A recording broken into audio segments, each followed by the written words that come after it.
Welcome to Health Systems CIO's interview with Beverly Rosipko, Director of Radiology Informatics at University Hospitals of Cleveland. I'm Anthony Guerra, founder and editor-in-chief. Beverly, thanks for joining me. Thanks for having me. All right, very good, Beverly. You want to start off by telling me a little bit about your organization and your role? Sure.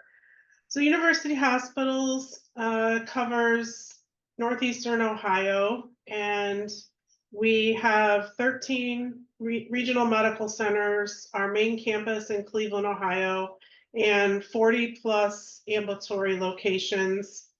Imaging wise, we perform roughly 1.5 million exams in radiology. For enterprise imaging, we're upwards of 2 million exams annually. All right, and your role? My role, I'm the director for Radiology Informatics. That does include enterprise imaging when it comes to the storage and the image links presented out to the various systems for images from cardiology, vascular, GI, digital pathology, point of care ultrasounds, any type of medical imaging. We really try to keep them in a centralized system. I like to call it our EMR for images because it's our central repository for those images. All right, very good. So you mentioned 1.5 million in radiology, 2 million overall. So that's about, again, we're just talking general numbers here. That's about 500,000 images that are outside of radiology. And you mentioned a number of the areas, cardiology, all these type of things where those 500,000 are taking place, correct? Correct. So that's basically what's going on in the health systems. Um, and you are also in charge, to a certain degree, of those other 500,000, even though your title is radiology informatics. You also said you have overview of what aspect of what's going on with the rest of them. Sure, sure. So me and my team, we work very collaboratively with those IT teams that are the main supporters for, like, let's say cardiology. We work very closely with them. We're responsible for the oversight and management of the system, where those, what you would call an enterprise imaging system, where those images are stored long term. And so there's front end applications sometimes, like in cardiology, they leverage a front end system where the physicians are viewing them, reporting on them, but they're not stored long term there. They're locally there for a certain time frame, but ultimately they are stored into the enterprise image management system. So we're not responsible for anything on the front end. We're essentially responsible for the system on the back end where they're stored long term. And It's we so, work, go ahead. sorry, and we work just very closely with those teams. You know, they're really the experts in that area of their image, but then we're the experts with the enterprise image application system. Yeah, so it's fascinating. So, um, the different specialties. Does every specialty that you mentioned that does quite a bit of imaging, do they all have embedded informaticists like yourself?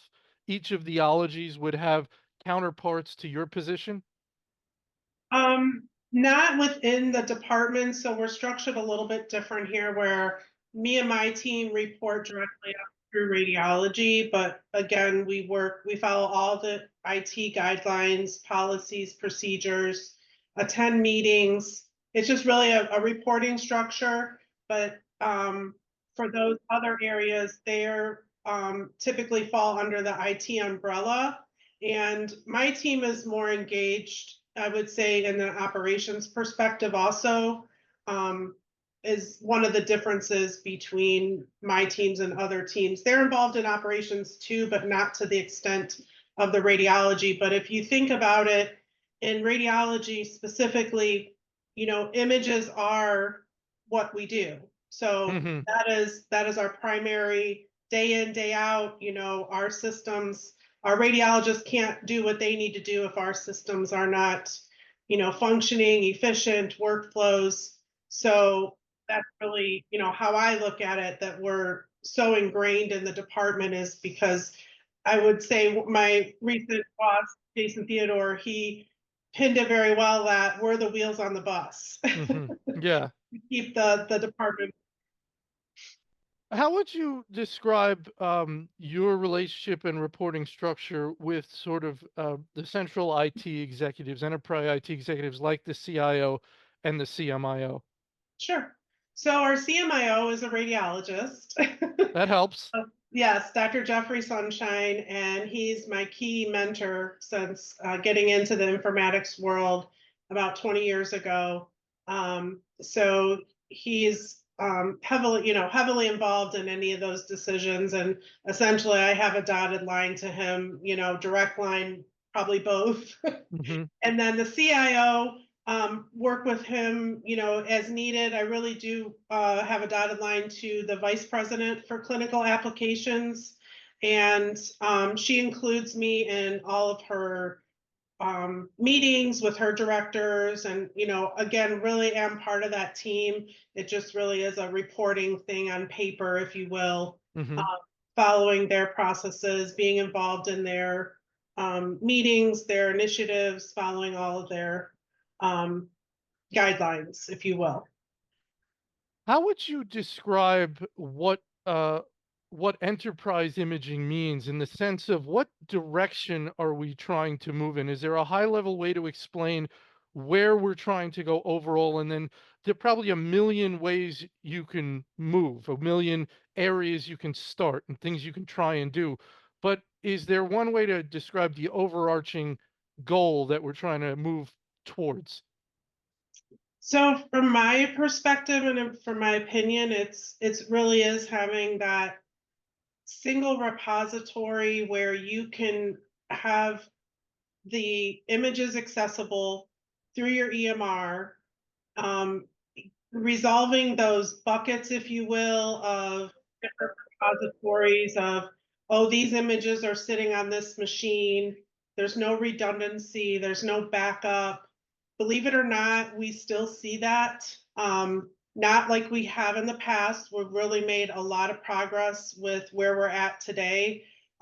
Recently, we came live on Epic and EMR, and even some of with that go live, some of that came to light of images, living in little repositories, not to anybody's fault, just areas that they're not the image experts. So for me, the future is really making sure, you know, those images are part of the patient's medical record and making sure that they are appropriately available and part of that, centralized medical record, whether it be via an image link, whether it be part of embedded in the results, whatever the case might be. But a lot of times, because they are DICOM and the format of those images, you do need a separate system. But those two systems, your EMR and wherever you're storing your images, should be tightly integrated. So those images can be available to patients, to providers taking care of the patients, and providers outside the organization. Would you agree that the the concept is right that a lot of people may share your vision, but there could be a thousand ways to go about moving forward in that direction, a thousand areas to try and different strategies. For example, and I'd like to hear your opinion on this. I've interviewed people, CMIO types at different organizations who seem to have at a high level chosen different paths to move in this direction. One path might be I want to do some serious rationalization around packs and reduce our number of packs quite a bit, um, because I don't like the idea, I think it's better to have fewer systems. I think that will move us get us where we want to go quicker. So it's that idea of reducing the number of packs. I've had others who said that's extremely difficult to get users off of a system that they are comfortable with and enjoy. And I don't want to go down that road because I see a lot of difficulty there and roadblocks. I'll deal with the integration on the back end. So one is more of a application reduction, and the other one is more of an integration to keep the users happy. Do you see that as a possible strategies to move in one direction or the other? What are your thoughts? I do. Obviously, I have one that I highly favor over the other. So the one where you have, which is what we've done, is reduce the number of systems. We've acquired 6 different hospital systems over the last probably 10 years now, maybe less. And that was one of our first goals, was to um, eliminate their PAC system and bring them into our system, because there's so much complexity of having multiple systems and doing those integrations. And honestly, from our perspective, from my perspective, having that single system in the end is, to me, has far more benefits for the end users, although it might be difficult moving away from the applications they're used to now. It gets them into one viewer. It gets them into really a streamlined workflow that they're familiar with. Because if you have different, integrations from different systems, you have additional resources you have to have in place. You have different points of failure. You have different viewers possibly that you have to manage. But I understand it is difficult. It takes work. It can be expensive. But in my opinion, in the end, where we're headed, it makes sense that work towards that goal, whether it's, one system this year, another system next year, and really look, and for our patients, I mean, and for our providers that are providing care, it just, in my opinion, I can see both, definitely. And everybody has different variables they have to consider. Funds available, resources today, but again, the resources to maintain all those different systems. In the end, is it better to just move off of them? And change is always difficult, right? So moving off of one system to another, that's always difficult for our end users. Yeah. So, um, is your goal to get to sort of one PACS per ology, and then to have all those packs feed into a VNA that is then integrated with Epic? Is that conceptually So how we're looking? Is it much, or is it much more complicated than that? So it's actually much simpler. So Oh, we essentially have one enterprise image management system today, and all of our various images, they are sending into that centralized system for storage and for presentation to EMR, presentation to my chart. So, cardiology, they're sending into the same system that radiology is sending into, vasculars, storing into the same system, digital pathology, point of care ultrasound, OBGYN, fertility, imaging, all of those images are feeding into the same system today. mhm. And so essentially you have one image record for those patients. If you log into the system, you can see images from any of those different areas today. It's all one patient record. The areas where we don't store into that system are image capture, so like a digital photo, Mhm. but those images are stored into the EMR. Those are not DICOM images, they're your TIFF or your JPEG. Mhm. Those are part of the patient's chart. Those are stored into the EMR, which is still the same place where you can, pull images from. Other areas that are not sending to that centralized location are some of those one-off, like could be in the OR, could be an ultrasound machine sitting in somebody's office. We're working to identify those and get them sending to the same system. So we truly are, I would say, 75%, maybe higher, of having all images into the same system. Those that aren't sending to that system it's because we haven't discovered that. So that sounds beautiful, right? I mean, that's a wonderful situation.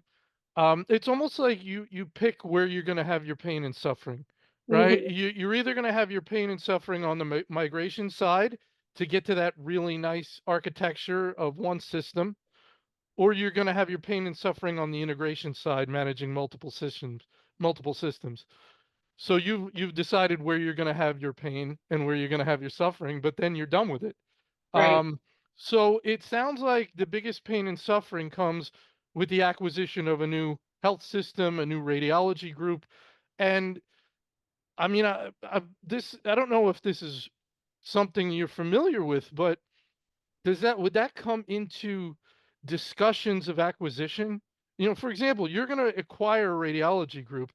You wouldn't want to let them know ahead of time, like you're coming off your packs, like or your system, whatever you love, whatever you use, you're coming off it if you come on board. I don't want to get married, you know, uh, get married and then tell you, I don't ever want to have kids. It's kind of it's one of those big deal breakers you want to know ahead of time. Does that make sense? yeah, yeah, it does. So I'm not part of those discussions, but I can tell you from past experience locations, it is clearly defined what the goal is with all IT systems, because it's not just the PACS, right? So ours happens to be one of the first that we look to, because we have a process and a way to do this in a very organized manner. We've done it so many times now. Um, and also, our vendor that we use has the ability to accept a different MRN, because that's always the challenge when you're taking on another system and their records, they have a different MRN. That's the first challenge. But it's always clear in the contracting that, that will or won't happen. In all of our current recent ones, it was part of, Mm-hmm. the plan. Mm-hmm. So it is upfront and they're aware of it. And yeah, it is change for them, but ultimately, hopefully it's a good change, bringing them more tools, better workflows, and also ultimately in the end, it's best what's for the patient, because you don't want to have some records in one system and records in another system, because then, especially radiology, comparison images are detrimental. So if you had a prior Mm-hmm. mammogram, a prior CT, you want your radiologist, you want them to see that. So that's another key with bringing on those systems, from if we have an acquisition. So Let's talk a little bit about migration because that's what you do. You do when you have acquire someone on a different system, you migrate them to your system of choice for a nice simple architecture, and you don't have to worry about integrations. But migration is hard. We've heard it's harder in packs and with images than it is around the EMR. I mean, everybody knows that if an Epic health system acquires a hospital that's on a different EMR, they're coming off it. It's no question about it. It's not staying. But I think it's a little more up in the air around images because there are some health systems, as I've mentioned, who I believe have chosen, okay, we'll figure it out on the back end. You can keep using what you're using. Um, so tell me about migration. Tell me because it's known as something that's difficult, which is why some people choose not to do it. These are very, very large files. There could be 10, 20, 30 years. I don't know how much has to come over to the new system. If you keep the old system alive, or sometimes there's archive vendors where okay, we're going to get everything out of the old system. We're going to bring over a little bit to the new system. The rest is going to go to an archive. I don't know. You tell me your thoughts on how you handle that kind of stuff. sure. So having done this so many times, it's each time, and yes, it's hard, but I would say our most recent one was in 2022, and I think if I recall correctly, we migrated that whole system within about 8 weeks. Wow. Um, and it was our smoothest. But again, because you look back to our first one, however many years ago, a lot of lessons learned. And you're right, a lot of times I think the most difficult thing is making sure you have a vendor that can normalize the data and that can another key is, and I don't know if all places do this, but we always migrate the orders because you really need the order there first before you send the images. So we're always doing an order migration first, get all those orders in the system, and then migrating the images over because essentially it's a marriage. So you need the order, which is Mm, the exam information, and then the images can come in because those images belong to that exam, right? mm-hmm. So if you're just sending images over and not those orders, and I don't know again if that's, I'm assuming it's a standard that places do with migrations, but I can't say because I've not been in another organization, but and then the results, making sure the results are migrated too. And there's always a file that these are, ones that didn't migrate. So Mm, there's some, um, manual review of those, which the team does, and then, work with the vendor. So it is difficult, I would say, once it gets going though, like making sure you get all the prep and you get all the information. That's key because then that makes for smoother. And of course, it also depends on the data that you're moving. Like if it's in bad shape, if it's on tape drive or if it's on, there's a lot of variables that you have to consider. If it wasn't properly identified to begin with, those are things that you have to deal with. y- So yeah. It sounds like something that a health system, if you didn't have a lot of experience with this, and maybe even if you do, do you need outside help for this, outside consulting help for a project like this? we don't use consultants, but we use the vendor, the vendor that we actually use our PACS vendor that Hmm, does the migrations for us. Not third party for a radiology migration, but I know that there has been third parties used for other. mm-hmm. Okay, very good.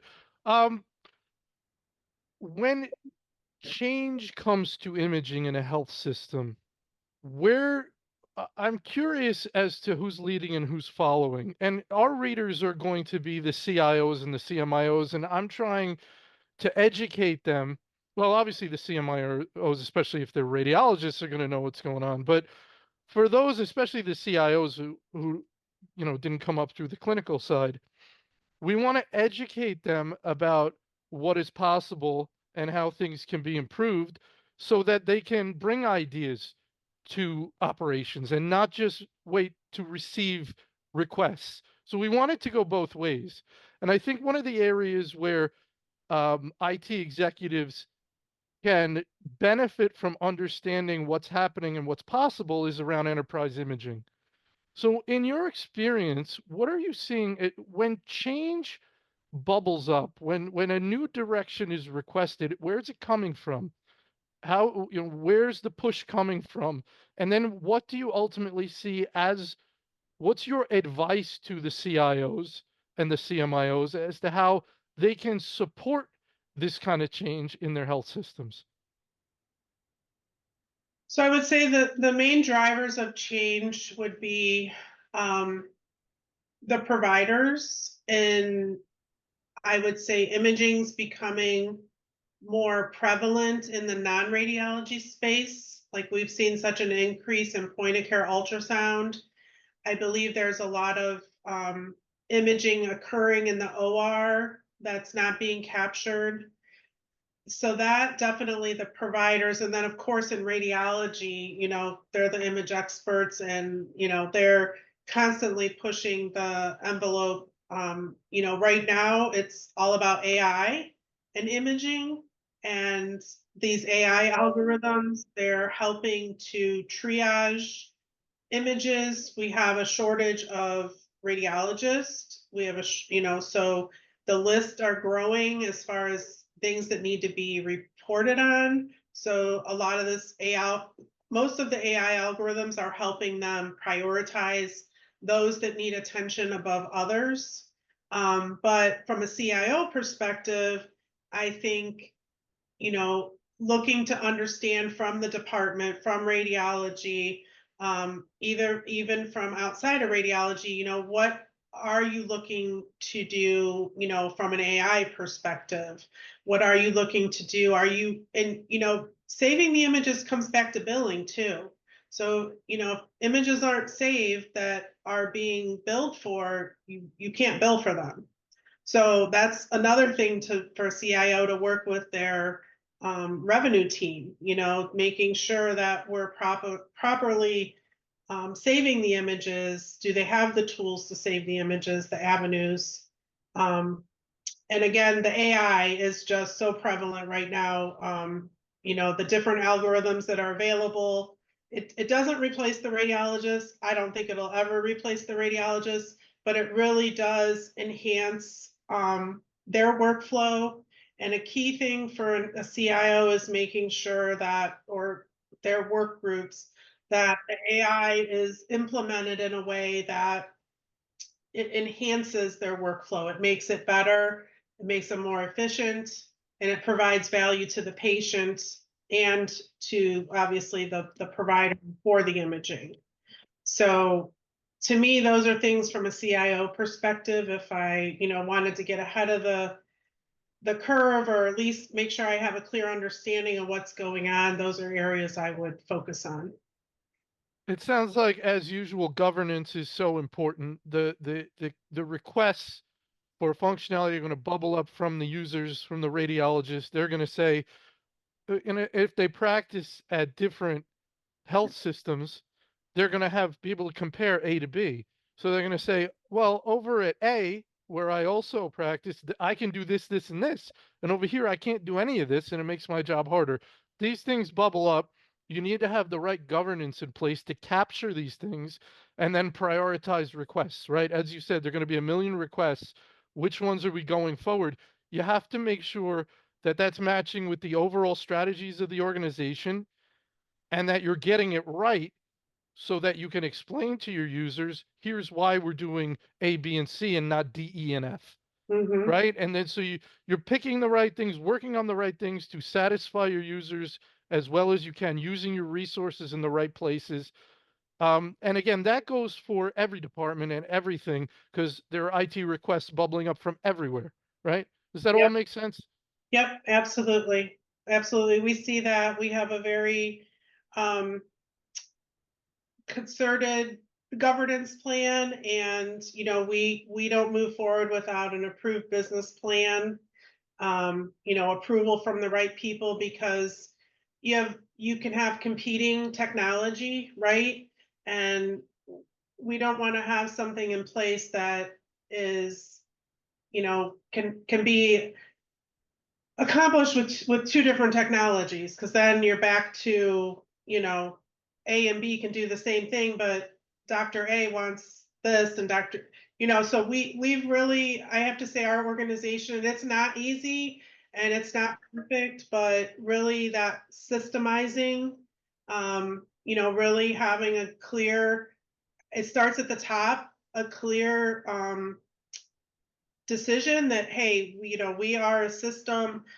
We want to have autonomy, but at the same time, we can't have every solution possible, implemented, because there's always users, they have different perspectives, different opinions, so it really is, it can be a challenge, but I would say that having that strong governance plan and support, because you can have a governance plan, but if you don't have the right support, your governance plan isn't going to work. So you got to And, have the support of the CMI, the CIO, the yeah. CEO. So So when you say support, it's sort of okay, here's the strategy, here's the plan, here's the rule book. And support means that if someone goes outside that, they're told to come back into the rule book. And they're not told, yeah, no problem. That sounds good. Right? correct. Because that's then everybody says, well, why do we have the rule book for? Forget it. Yes, exactly. You nailed it. All right, as a final question, I think you said your next step is, or the sort of the next big picture thing you're looking at is finding the images that are not sort of coming into that main system and getting that done. So finding those one-offs, those little pockets of things aren't being captured and getting them into the fold. Is that correct? Yes, that's correct. All right, and that'll keep you busy for a little while? Yes, yes. Just a little while, and then, of course, new new imaging technology, AI again is more and more, our list of AI solutions is growing with imaging specifically, and for good, and we have a very concerted, process Mhm. because, you that could get out of control too. I bet. I bet. I could talk to you for another half hour about AI and everything, but we'll leave that for a future conversation. Okay, I wanna thank you so much for your time, Beverly. It was wonderful. thank you.